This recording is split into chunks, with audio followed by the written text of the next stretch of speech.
பொதுவாக பார்த்தீங்கன்னா இந்த ஊப்பிகள் தான் வந்து பார்த்தீங்கன்னா நம்ம ஏதாவது ஒரு கருத்தை எடுத்து முன்ன வைப்போம், அந்த கருத்துக்கு பதில் இருக்காது. அந்த கருத்துக்கு பதில் சொல்ல முடியாம என்ன பண்ணுவாங்கன்னா அவதூறு பரப்புவாங்க. நம்மளை பத்தியும் நம்ம குடும்பத்தை பத்தியும் திட்டுறது, சங்கின்னுவாங்க, பிஜேபி பி டீம்னுவாங்க.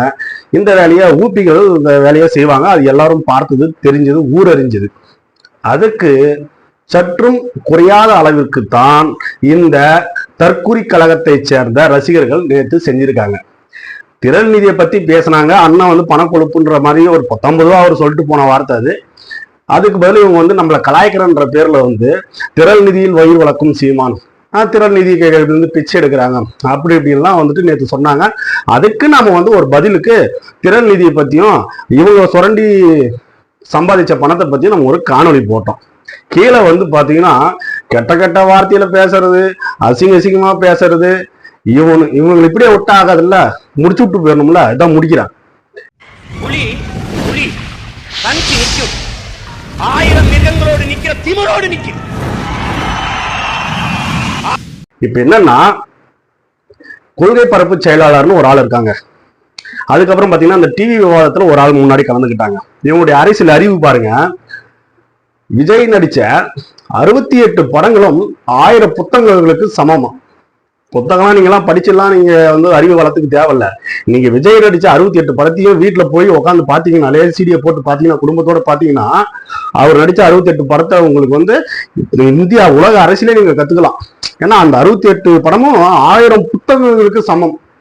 எப்பேற்பட்ட வார்த்தை! அதை வந்து டிவி விவாதத்துல வந்துட்டு அந்த தற்குறி நடிகர், நான் வந்து ஒரு துணை நடிகர், தற்குறி நடிகர் வந்து பேசுறாங்க இவங்க கட்சி சார்பா.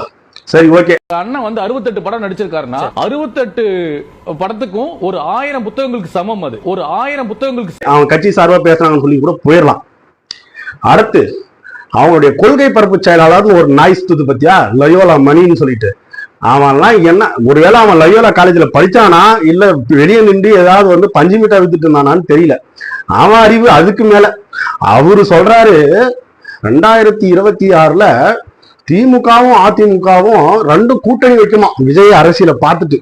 அவ்வளவு பயந்துவாங்களாம். அது வந்து நான் சொல்லல, அவன் சொன்ன வார்த்தையை தான் கேளுங்க. நீங்க வேணா பாருங்களேன், 2026ல மேபி இது கூட நடக்க வாய்ப்பு இருக்கு. திமுக அதிமுக 2 பேரும் கூட்டணி வைப்பாங்க. எங்க தலைவர் அவர்களை எதிர்கொள்ள இப்ப திமுக அதிமுக எதிர்த்து திசையில இருக்கா, எங்க தலைவர் அவர்களை வீழ்த்துவதற்காக திமுக அதிமுக கூட கூட்டணி வைக்கலாம். இதெல்லாம் வந்து பயங்கர ஜோக்கா இருக்கு. ஜோக் எல்லாம் கிடையாது, உங்களுக்கு ஜோக்கா தான். இது என்ன பெரிய இதோட ஸ்பெஷல் ஐட்டம் ஒண்ணு இருக்குது அப்படின்ற மாதிரி ஒன்னு வீடியோ பேசியிருக்கிறாப்ல. இப்ப இந்திய எதிர்ப்பு நாம் என்ன பண்ணுவோம், ஒரு மாபெரும் பேரணி நடத்துவோம், மாபெரும் கூட்டம் போட்டோம். இது முன்னாடி காலத்துல இதெல்லாம் ஒரு ஆள்லாம் வந்து வராத தண்டவாளத்துல தலையை வச்ச வரலாறுலாம் இருக்குது. நீங்கெல்லாம் ரொம்ப கஷ்டப்பட்டீங்க, அப்படிலாம் நீங்க கஷ்டப்பட தேவையில்லை. அதே போல வந்து தீண்டாமை எப்படி கொளுத்துவீங்க, தீண்டாமை எப்படி நீங்க வந்து சரி பண்ணுவீங்க, அதுக்கு ஏதாவது போராடணுமா, விழிப்புணர்வா நம்ம 4 பேர் மக்கள் கிட்ட பேசணுமா, இல்ல பெருசா வந்து சமூகத்துல மாற்றத்தை ஏற்படுத்தணுமா, அதெல்லாம் நீங்களாம் பண்ண தேவையில்லை.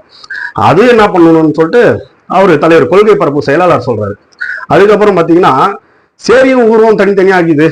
அதெல்லாம் வந்து நம்ம எப்படி ஒன்னாக்குறது, அவங்களுக்குள்ள ஒரு இணக்கமான சூழ்நிலை எப்படி வரணும், தமிழர்களா எப்படி ஒண்ணு சேர்றது, அதுக்கு வந்துட்டு சமூகத்தில் மாற்றம் ஏற்படணும், அதுக்கு என்ன பண்ணணும் அப்படின்னா, நீங்க பெருசா போராட்டம், இந்த விழிப்புணர்வு அந்த மாதிரிலாம் நம்ம எல்லாம் பண்ணணும்னு அவசியம் கிடையாது.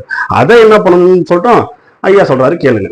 சொல்லுவாரு, இங்கிலீஷ் பீஸ் வேணாண்டி, இந்தி திணிப்பு வேணாண்டி, கரகாட்டம் ஆடிக்கிட்டு தமிழில் பாடேண்டி. இந்தி திணிப்பு அதுல வருதுல. தீப்பந்தம் எடுத்து தீண்டாமை கொளுத்து, இதுதான் என் கருத்து. தீண்டாமையை வந்து அவர் ஒழிக்கணும்னு நினைக்கிறாரு.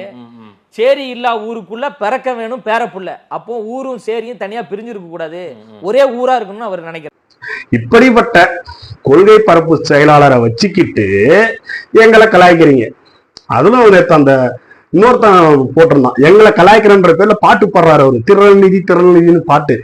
திரும்ப சொல்றேன் தம்பிங்களா, உங்க கொள்கை குன்று அப்படின்னு சொன்னீங்கல்ல ஈவேரா, அந்த ஈவேரா கார்ல போறதுக்கு, கார் வாங்கறதுக்கு மக்கள் கிட்ட திரள் நிதி நீங்க சொல்ற பிச்சை எடுத்துதான் வாங்கியிருக்கிறாங்க. அதனால வரலாறு தெரியாம, அரசியல் அடிப்படை புரிதல் இல்லாம வந்து குறுக்க விழுந்து மண்டடிபட்டு சாவாதீங்க. தயவு செஞ்சு சொல்றோம், அரசியலை கத்துக்கிட்டு அரசியல் பண்ணுங்க. இந்த மாதிரி காமெடி எல்லாம் பண்ணிக்கிட்டு தெரியாத தம்பிங்களா. அப்புறம் இது வரைக்கும் விஜய் நடிச்ச படங்களிலேயே இப்ப நடிக்கும் படம் தான் இருக்கிறதுலே மெகா பட்ஜெட், கிட்டத்தட்ட ஒரு 1000 கோடி ஆகும்னு நினைக்கிறேன். ஏன்னா இதுக்கு முன்னாடி வந்து வேற ஒரு ப்ரொடியூசர் கிடைப்பான், அந்த ப்ரொடியூசர் வந்துட்டு ஏதோ 300 கோடி 200 கோடிக்கு சம்பளத்தையும் கொடுத்து படம் எடுப்பான். அது நஷ்டம் ஆகும், அது ஏதோ அது நடக்கும், அது இயல்பு தான், அதுக்கெல்லாம் ஒன்றும் பண்ண முடியாது.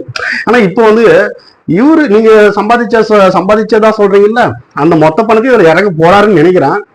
ஆனா இறக்கி ஃபெயில் ஆயிடுச்சுன்னா ஒன்றும் பண்ண முடியாது ராஜா. இதுல இவங்களுக்கு என்ன நினைப்புன்னா, ஓடாத படத்தை கூட தளபதிக்காக நாங்கள் பார்த்து அந்த படத்தை வந்து கலெக்ஷன்ல அள்ளி கொடுப்போம் அப்படின்னு சொல்லிட்டு ஒவ்வொருத்தரும் 4 டைம் 5 டைம் போய் படம் பார்ப்பீங்க. அது படம் பார்க்கலாம், 5 டைம்ல 10 டைம் கூட பார்க்கலாம். ஆனா இது அரசியல்.